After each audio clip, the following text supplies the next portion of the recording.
few thoughts today, bearing in mind that we have annual meeting that will require of some people to stay longer. And I'll try to be brief. And while I say that, I also wonder why you didn't keep going, John. I think you were on a roll there with your speech. And it would have been a good sermon. I was just wondering whether you knew something about the annual meeting that I'm not aware of, because you were really laying into the people and say, stay calm here and behave honorably. But thank you for that. The sermon title, FEMA and Beyond.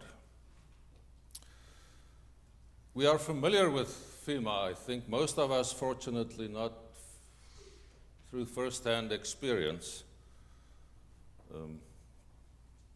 The federal agency that is there, or according to some people, just supposed to be there when there is a disaster, to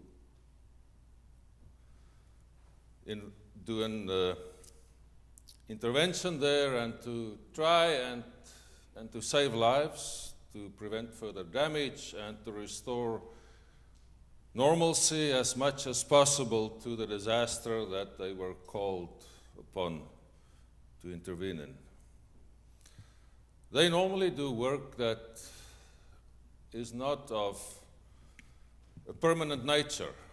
They're supposed to be a temporary fix for an exceptional situation.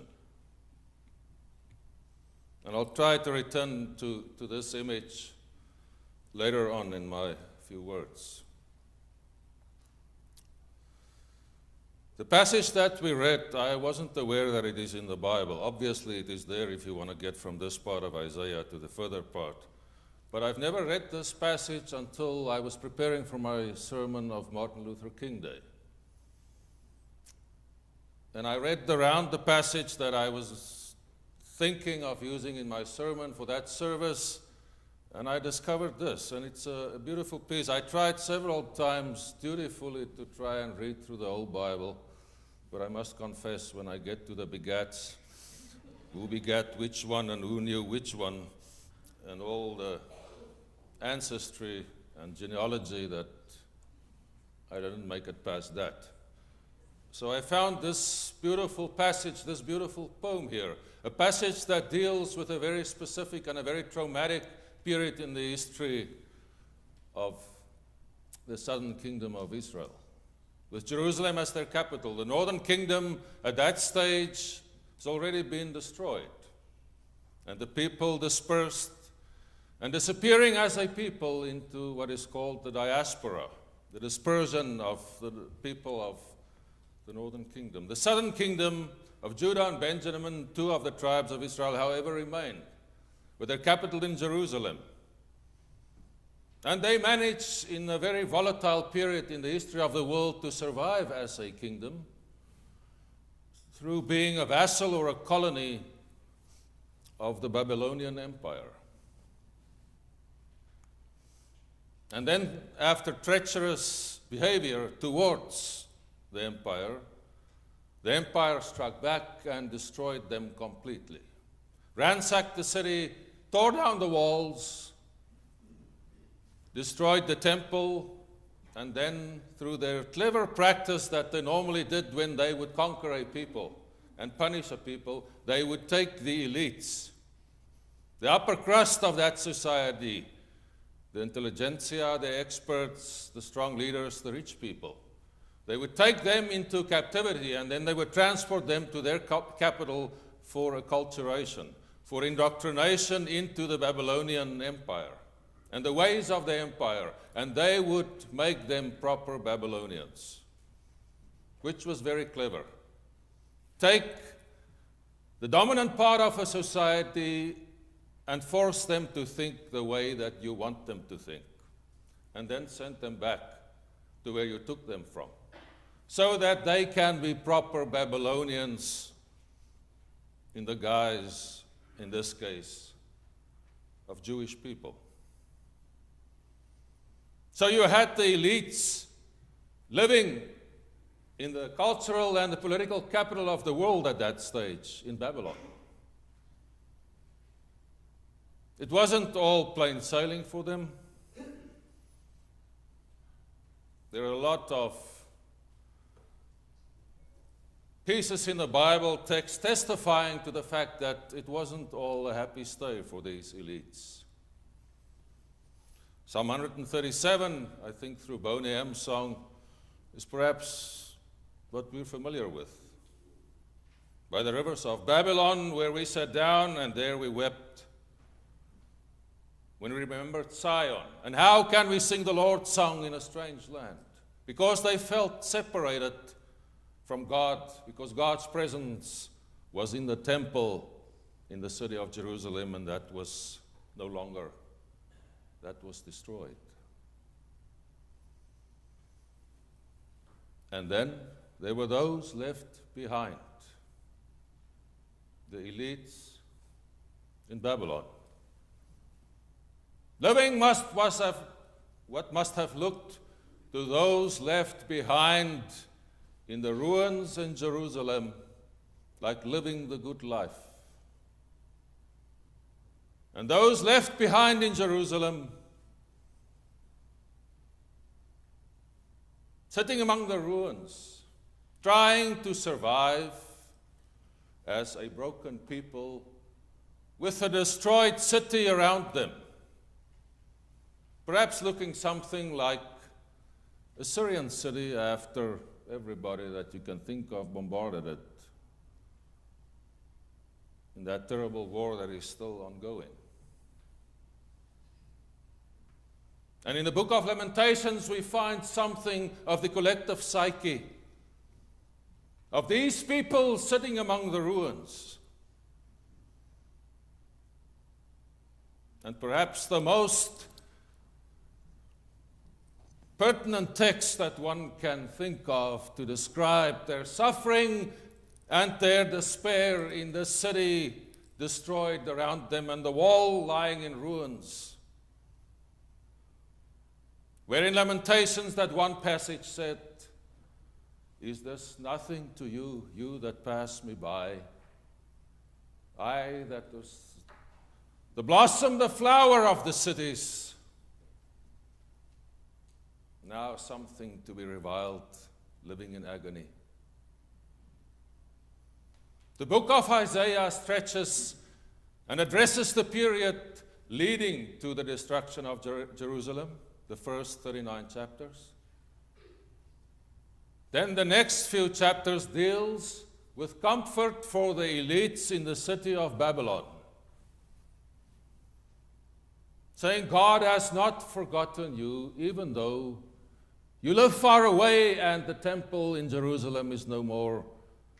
God hasn't severed the connection with you, because God is not present only in the temple. God is present everywhere.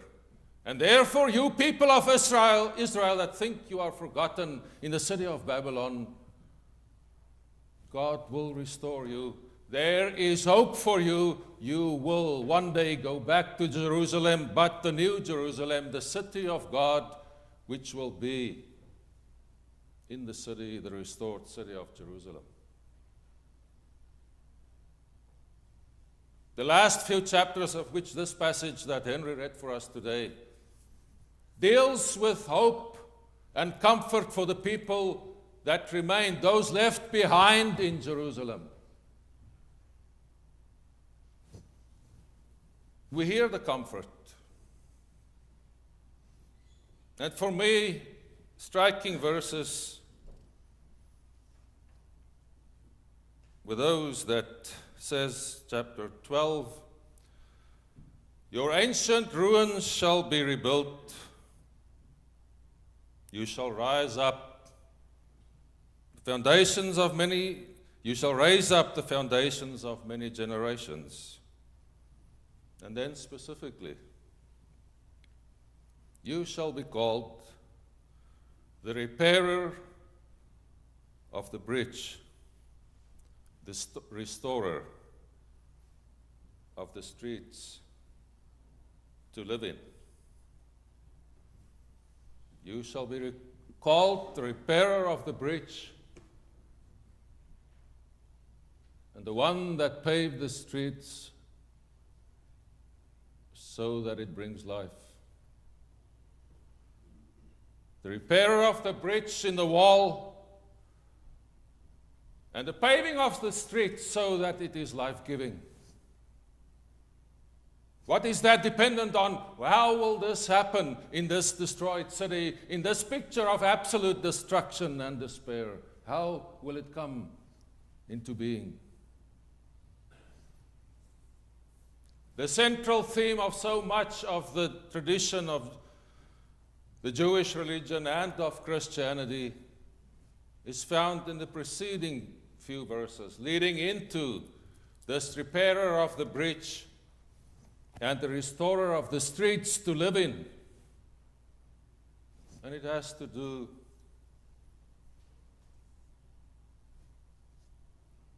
with living the great commandment, the doing of justice, the speaking of the truth, taking care of the poor, and so forth. You can, if you want to be uplifted, perhaps read this passage again at home. That is how it will happen, the direct correlation, the direct relationship with doing this.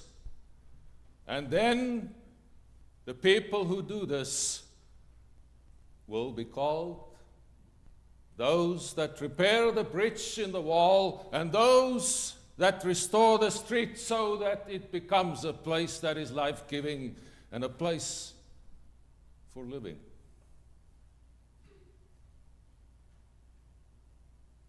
What it is talking about here is the realm of God. What happens when the love of God is done individually and in society? That is when people who experience themselves as the elite in exile,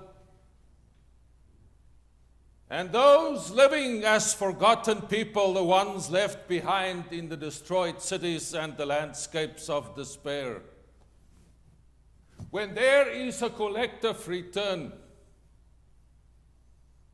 to doing what is described here, when people succumb to the guidance of God's Spirit and live the love of God, then the bridges in the walls are restored. The streets are restored and paved in such a way that it becomes life-giving. Then people are united in the love of God. Then a wall is built without breaches, a wall strong enough to stand against destruction, a wall strong enough to stand against hatred, a wall strong enough to stand against the pointing of the finger and speaking in vile and dishonest terms.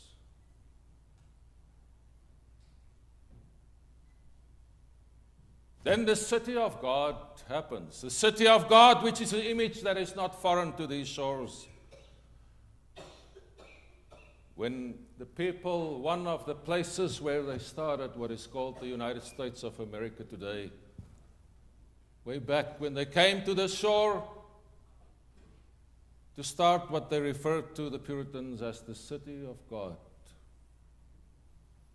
That ideal place where everything is done in accordance to the will of God. I think we should refrain from investigating how much of a success that was. Soon after they landed here, what they did, exactly what they fled from. But the city of God is part of our collective psyche as well.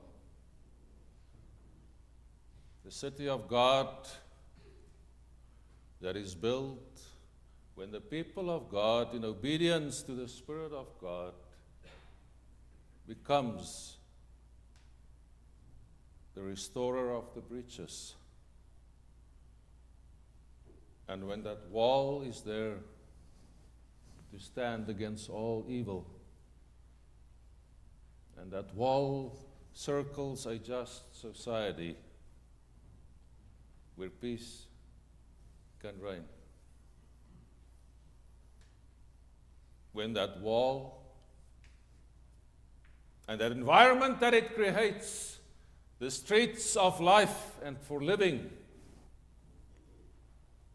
when that city is not transformed to be a place of despair and destruction, but when it transformed the world around it, so that the way of Washington and the way of Wall Street becomes what the followers of Jesus were called initially, simply the way of Jesus. We live in a time, and I try to refer to that in my brief note in the newsletter, that I call a kairos time, not ordinary time. It is a decisive time for us as a church, as a congregation, for us as a community, for us as a nation, and also for us as inhabitants and part of the life on this planet. It is a decisive time for decisive action. And I want to call on you, and I want to address myself as well. Let us step up to be the people that is honored with the title, the repairers of the breach, the ones that restore the road so that it is life-giving, the ones that make the only way the way of Jesus. It is that time for us. And let us embrace that invitation that we find here. And let us stand up to be counted and stand in the breach of division, of animosity, of greed, of polarization, and of making the other the enemy. There is a different way, and it should be our way. Let us do that. The restorer of the breaches in the wall, the ones that restore the roads so that it become the ways of Jesus. Then it is not FEMA work that we will do. Temporary and emergency assistance, but then it becomes works of eternity that will be remembered by those that come behind us and after us. Let us do that and be God's people. Amen.